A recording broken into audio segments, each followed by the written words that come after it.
Well, hello everybody, and welcome back to another episode of Soul Care Nomad. My name is Matthew Wilbanks, and I'm here with my good friend and mentor, Dr. John Okanaga. Now, John, we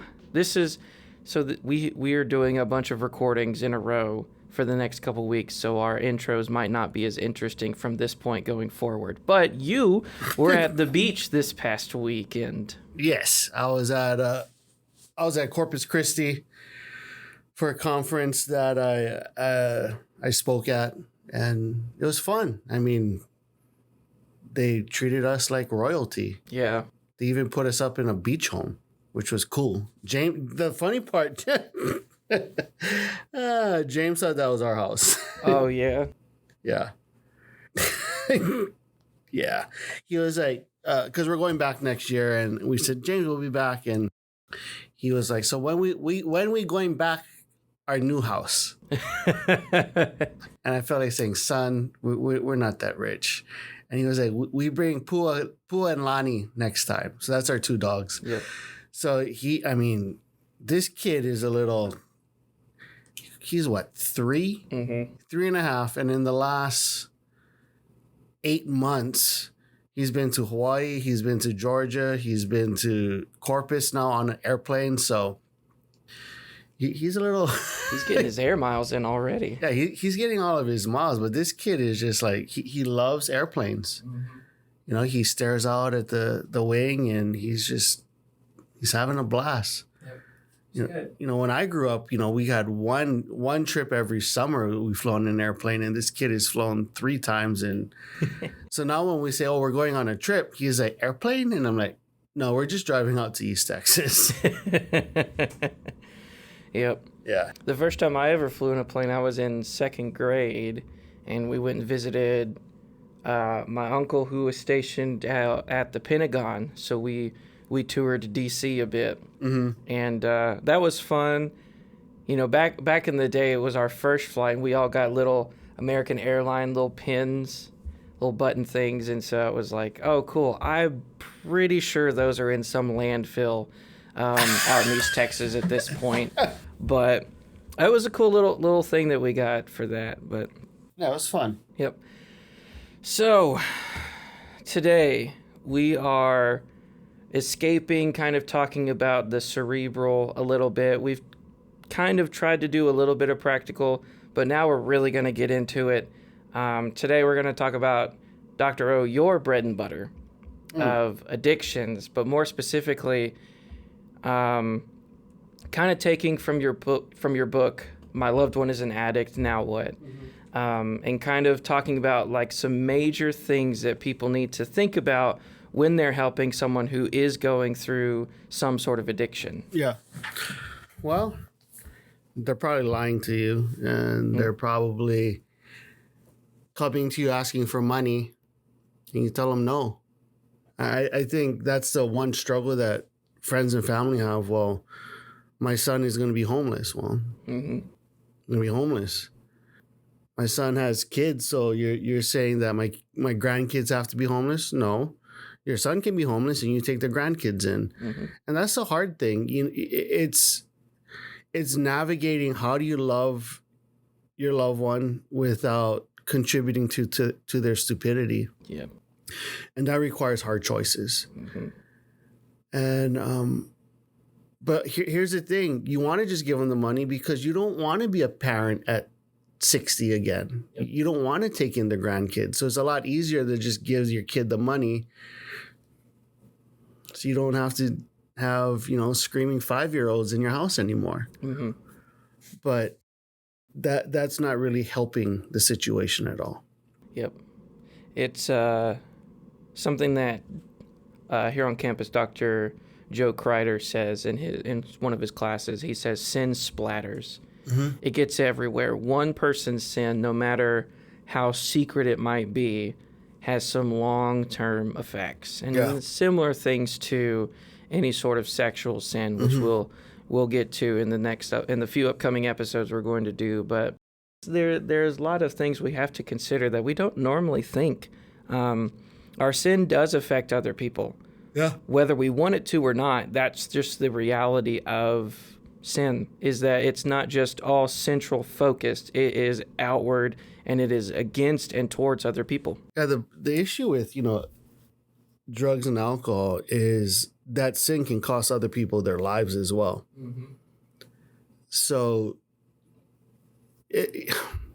someone asked me the question, what is the difference between an addiction to, say, pornography or food or whatever isms are out there versus drugs and alcohol?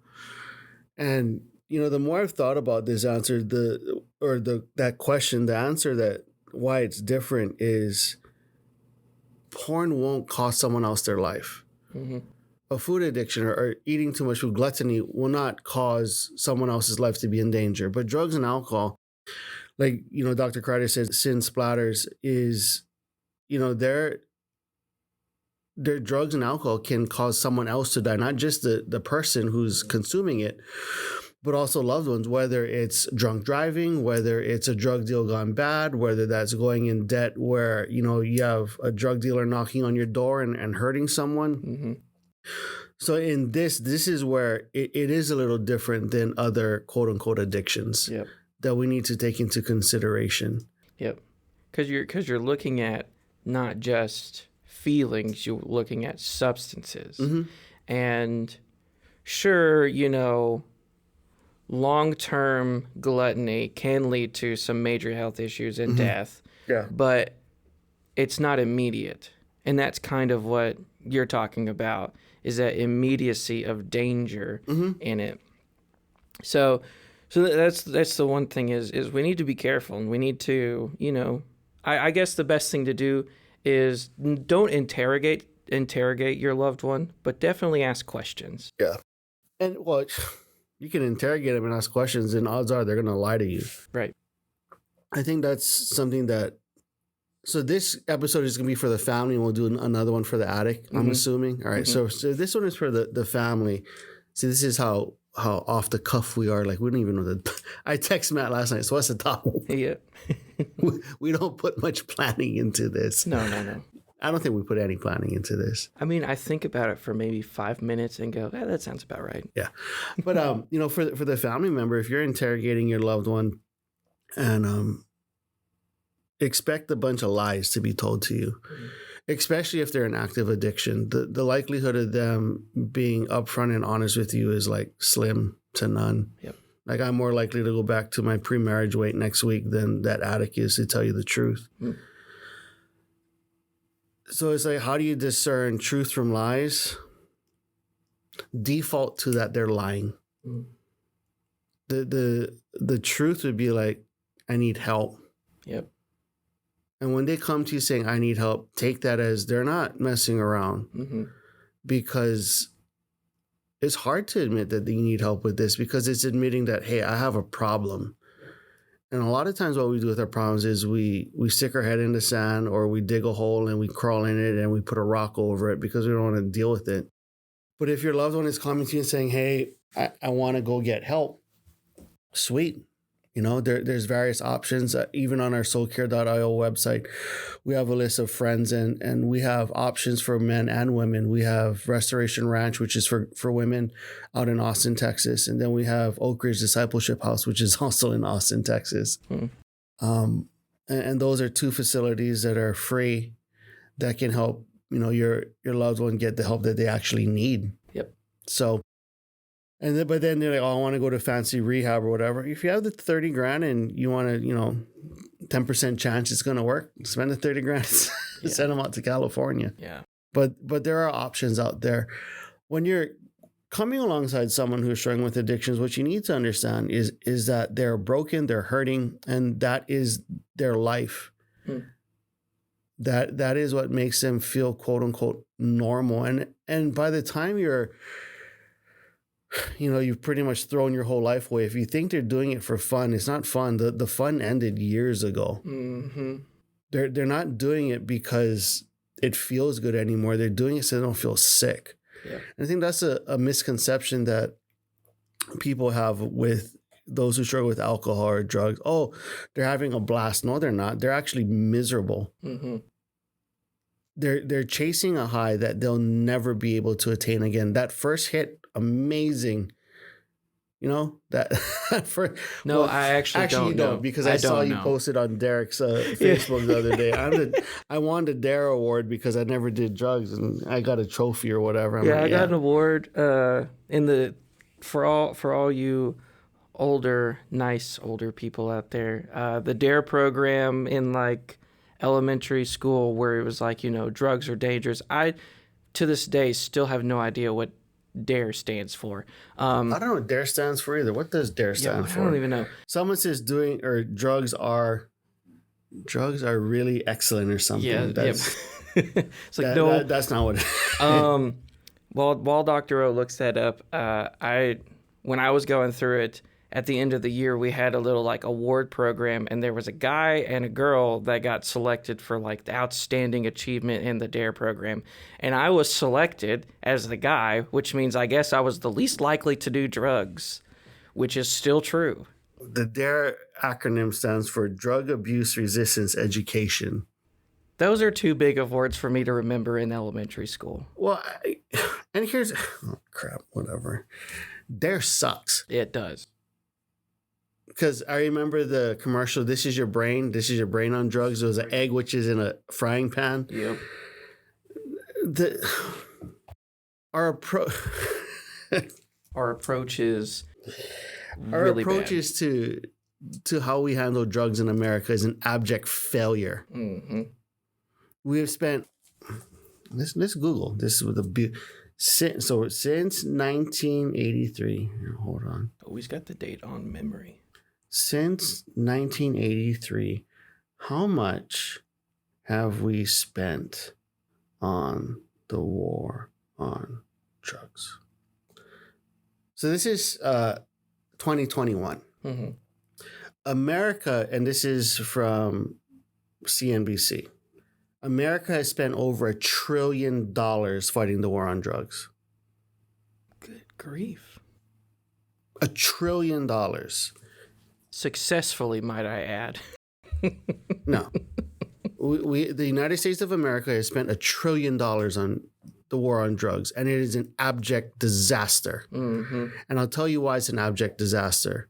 Because they're trying to regulate behavior. Mm-hmm. And we have never addressed the root cause of drug addiction or drug use in America. You jail a whole generation of individuals, that means that they're being raised, that a whole generation is being raised without fathers in the home. Mm-hmm. Instead of jailing generations of men, why don't we teach them how to be fathers? Yep. But what I'm about to say is probably going to get me in trouble. Why don't we spend those monies? Why doesn't the church actually step up and do its dang job? The biggest mission field for the church in America today, while I love, and I'm going to Japan in a couple of weeks, I'm not discarding missions overseas. But what about our own backyard? What about these kids who don't have dads or who don't have grandfathers because they're incarcerated? I have a student in my grief and crisis class, and we had a long talk. He calls it generational trauma, and I'm not comfortable with that. And he was like, "No, doctor, you don't understand. We have generations of my inner city that don't have dads, don't have grandfathers, don't have great grandfathers, who have never known a male in their life because their fathers have been thrown in jail." And I'm not.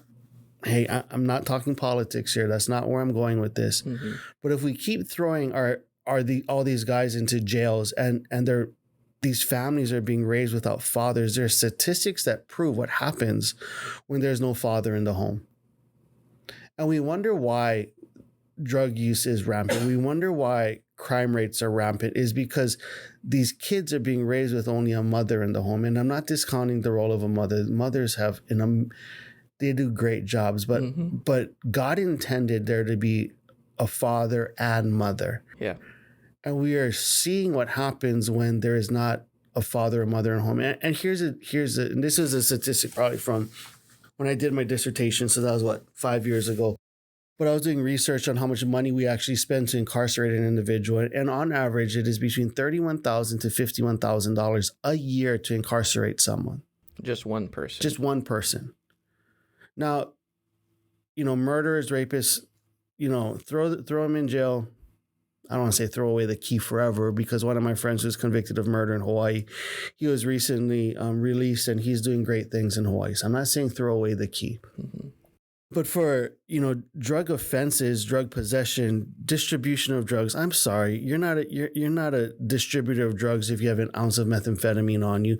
You're a stupid idiot who got suckered into selling drugs for someone. Mm-hmm. You shouldn't be facing 10 years in prison for possession of an ounce of methamphetamine, which is what Hawaii did in the late 1990s, early 2000s. An ounce of methamphetamine, you're looking at a 10-year federal charge. Oh, man, you asked. Here we go, Matt. Yep. So and you're like, Matt's probably looking at me like, how the heck does this tie into families? You're going on like some rant about incarceration. Well, here's how your loved one can be helped. You help them so they don't face possession charges. You help preventatively with your kids, and you do as much as you can. And hey, I had a dad in the home, and like some people like, you had a great dad, you still became a drug addict and you still did stupid things. Absolutely. But you know what, when I finally decided to turn my life around, it was my upbringing that saved me.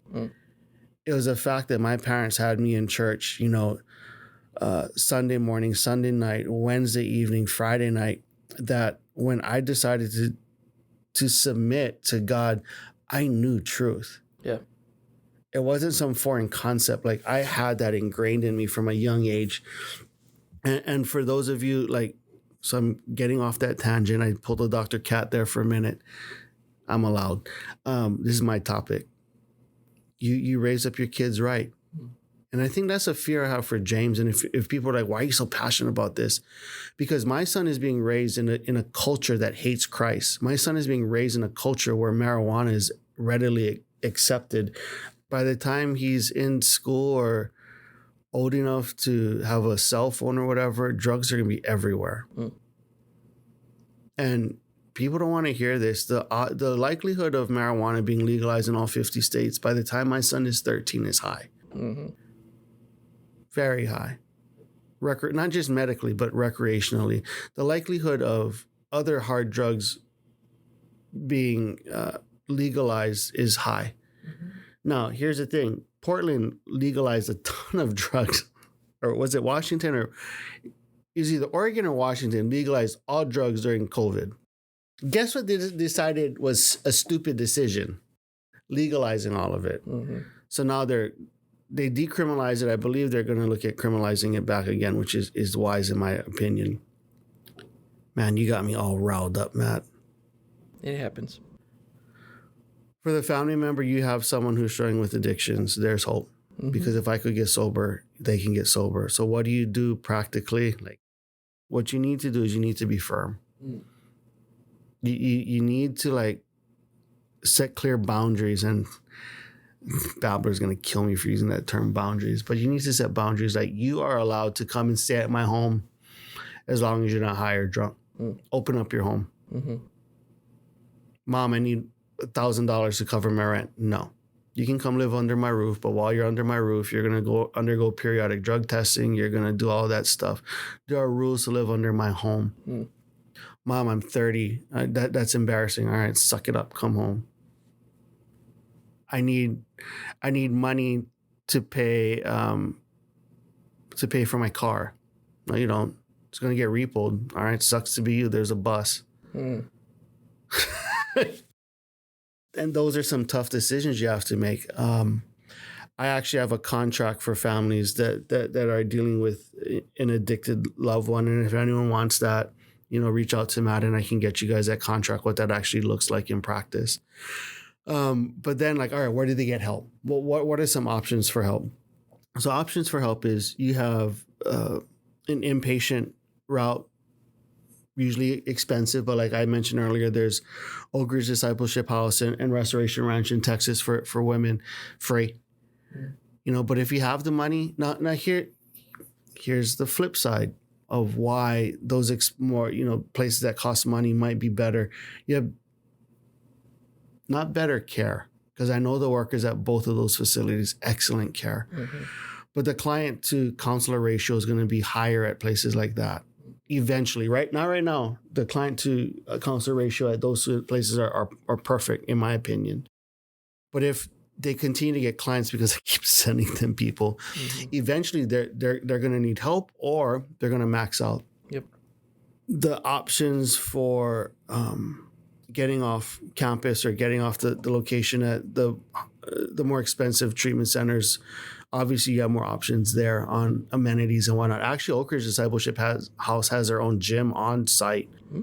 Yeah, that place is amazing, Matt. I mean, if you want to talk about what I envision my rehab to look like or whatever, it's Oak Ridge. Wow. Like, I have zero hesitancy sending guys to Oak Ridge because they're doing exactly what I would do. If I was running a rehab, they're doing it. Mm-hmm. 1,000%. They're doing it. They're taking care of their house managers. They're providing them, man, Oak Ridge Discipleship House, Joshua Harris in Austin, Texas. That dude knows what he's doing. Mm. So if churches are listening, like, I want to start a ministry, go talk to Josh for guys in Jennifer Wakefield, for Restoration Ranch for ladies. But then you might decide, like, my son is just a pothead. He doesn't need to go to a treatment center for that. Awesome. Get him involved in church. And I think that's where discipleship ministry is preventative and also excellent for helping those who are struggling. Mm-hmm.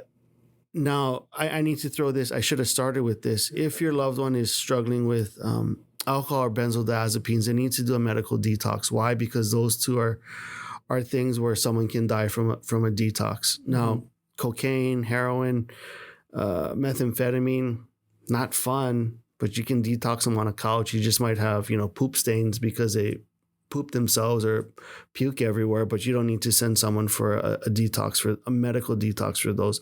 Encouraged, yes. Needed, no. What else did I not cover? Oh, after your loved one comes back from treatment, whether it's 30, 60, 90, 1 year, your church better be ready to help them. Mm-hmm. You can't just have someone leave that structured environment and then come back home and be told, oh, go read your Bible for 8 hours a day or go pray for 8 hours a day. None of us do that. I don't even do that. Mm-hmm. So your church needs to have a discipleship ministry ready to take care of them. And here's where families are going to get really ticked off at me. You better be getting help yourself while your loved one is away. Yep. Because they can go away to treatment or to get help. But if the home environment stays the same, then they're coming back to that same dysfunctional, sick family. So I don't care if you're a deacon, a pastor, and your kid has an issue with drugs and alcohol. You need to go see a biblical counselor to realize, like, it's not your fault that your loved one became an addict. I'm not saying that. But there's things at home that you need to do better, whether it's enabling, whether it's maybe you're too hard. Maybe you weren't enabling at all and you're just a hammer all the time, and you weren't able to show love when love was needed. And I've been doing this for a while. What you see is two extremes. You either see a family who is enabling all the time, or you had a family who did nothing for that addict ever. And it's more in the middle. There needs to be a balance there. Yep. Yeah. The thing that we need to remember is you mentioned, someone being a hammer. You can think of it this way. You're looking at pretty much an open field. Mm-hmm. And you either have no fences or every single quadrant is fenced off. There are two sides to a hammer. One side, pounds the nail in to set something to where it's not going to move anymore. The other side is something that removes and picks up the nail so that you can remove what's currently there. There are sometimes you need to set boundaries. You need to pound the nail in. And there are sometimes you need to loosen your grip, mm-hmm. and you need to remove that nail. And that's kind of the things we need to look at. The verse I want to talk about is Proverbs 22:6, which a lot of parents, especially if you're listening, you probably know it. Train a child in the way they should go, mm-hmm. and when they get old, they should not depart from it. That verse does two things. Number one, train a child in the way they should go. When they get older, they will not depart from it. That's not a promise And everything in Proverbs is not a promise. It is, this is what normally happens when you do this. Correct. So that's the background we're going with. If you train a child in the way they should go, it is more likely, let me put it that way, that they will not depart from it. In the same way, if you do not train a child in the way they should go, when they get old, they will not depart from it either. If you don't set proper boundaries, they're going to think, well, everything's fine. I have done nothing wrong, so I can continue to do what I've always been doing. And you're not shaping them and molding them into the image of Christ as you should. And so there is two sides to that proverb. You need to set boundaries, but you also need to make sure you're not just letting them do whatever they want. Yeah. Because that's how we learn. We need to be disciplined. There's, I don't know how many times Scripture talks about the discipline of the Lord and how the Lord disciplines his sons. Yeah. It's an important thing that we need to realize. Discipline is not bad. No matter how old your child is, if they're acting like an idiot, they need to be disciplined. Which I'm means, so proud to use the word idiot. I mean, I use it all the time. I just try to keep myself a little bit more tame than you at times. I'm not tame. But there are times, Dr. O, would you agree there are times you need to call the cops on your children? Yeah. Yeah. Don't be afraid to use 911. You know. Because they might not get it until you do that. Yeah. Yeah. And it's hard. And what parents need to understand is your loved ones struggle with drugs and alcohol is not a reflection on you. You didn't put the needle in their arm. You didn't shove the cocaine up their nose. You didn't pour the whiskey down their throat. They made that choice. Yeah, because I mean, for you, how many times were you in church growing up? Every week. Yeah. You know, and my parents were ashamed. Like they were like, "Oh, it's my fault. It's my fault. It's my fault." And this is where I tell families, you know, your loved one has turned the corner, is when they stop blaming you for the decisions and they take responsibility. I cannot stand victim culture. Like, oh my goodness, that thing annoys me to no end. Oh, it's because X, Y, and Z did this. No, you did it because you're stupid. Yeah. You know, and anyway, that can be another podcast. Yeah. But the victim mentality, no. Life happens.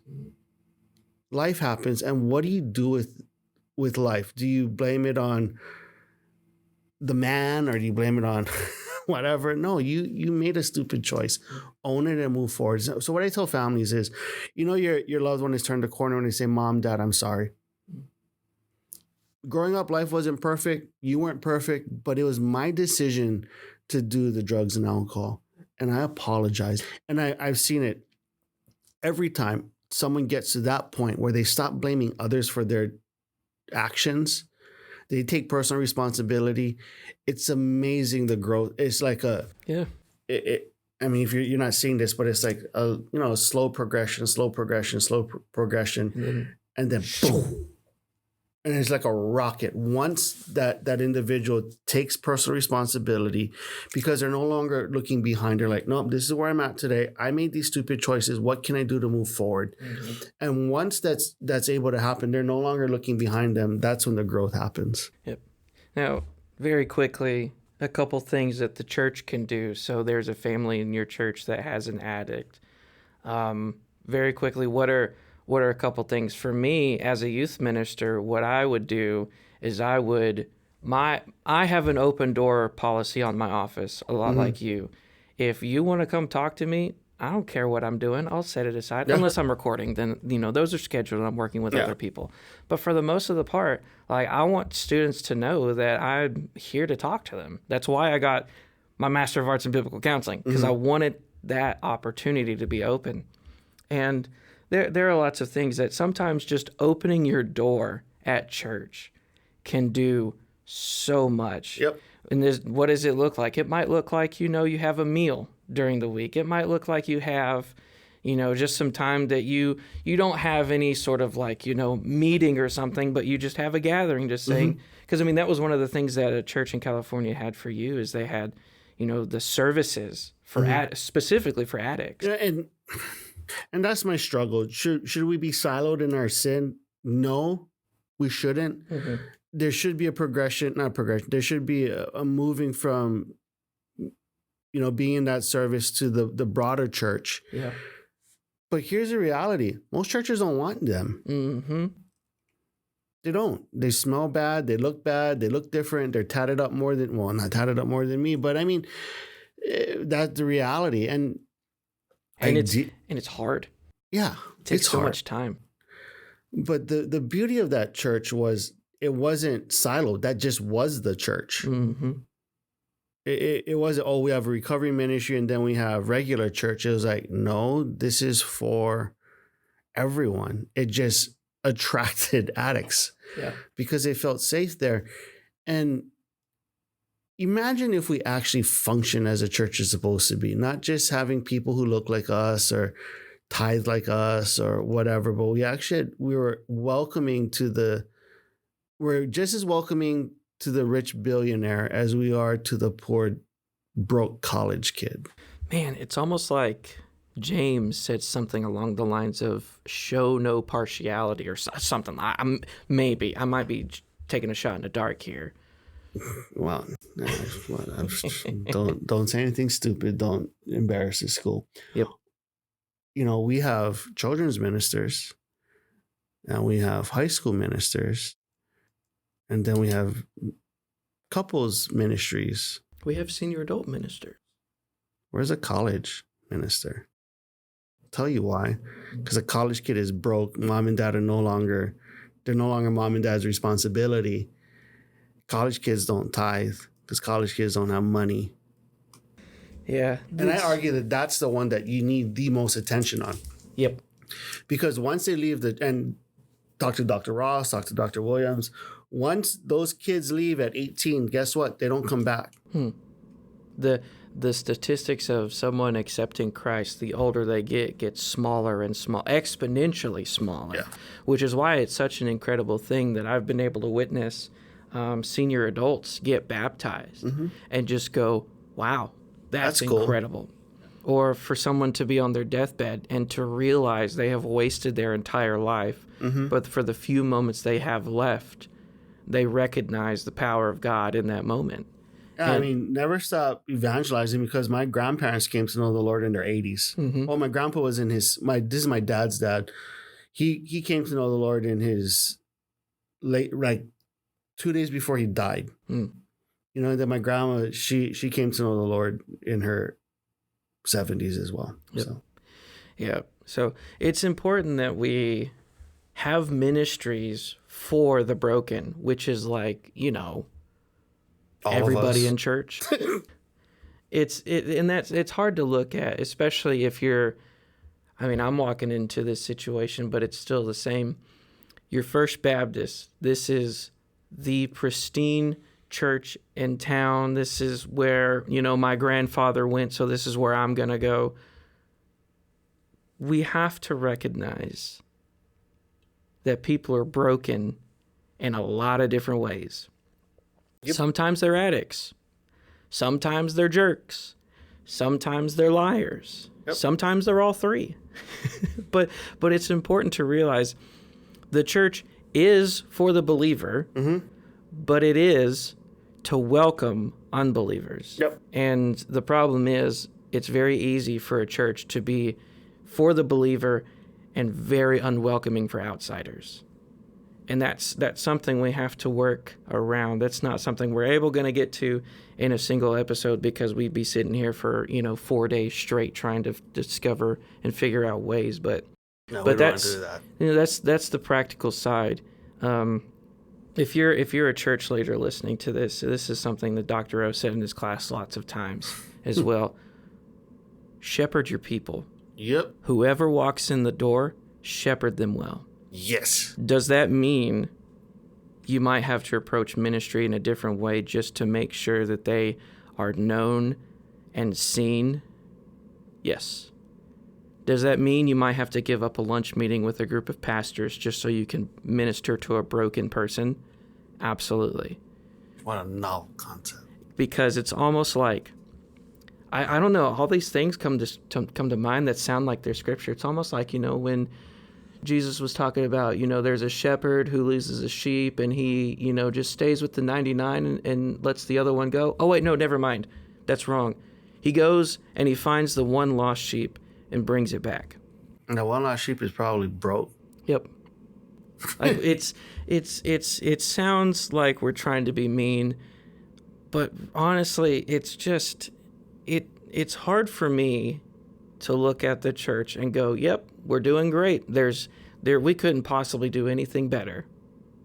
When there's so many underlying issues that are very, very wrong. Yeah.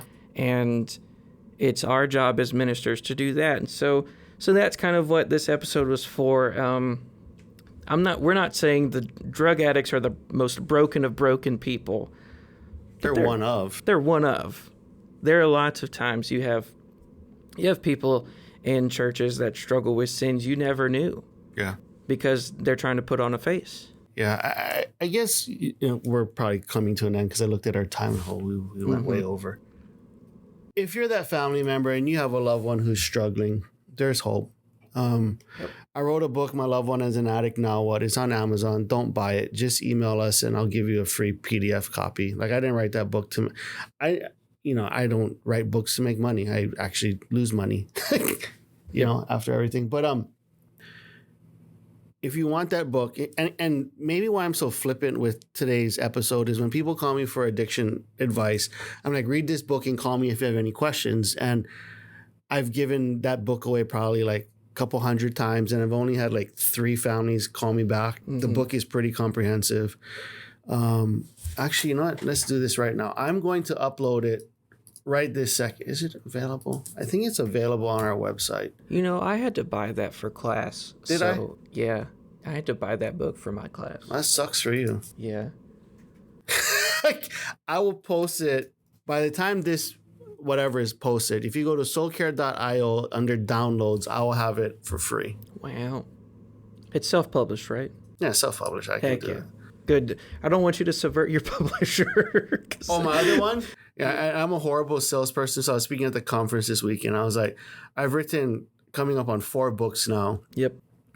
And the other one hopefully should be published soon. So I have 3 published books right now. Yep. But actually, no, I'm going to do it right now. We're going to go to downloads. And how do I do this? File, add a file.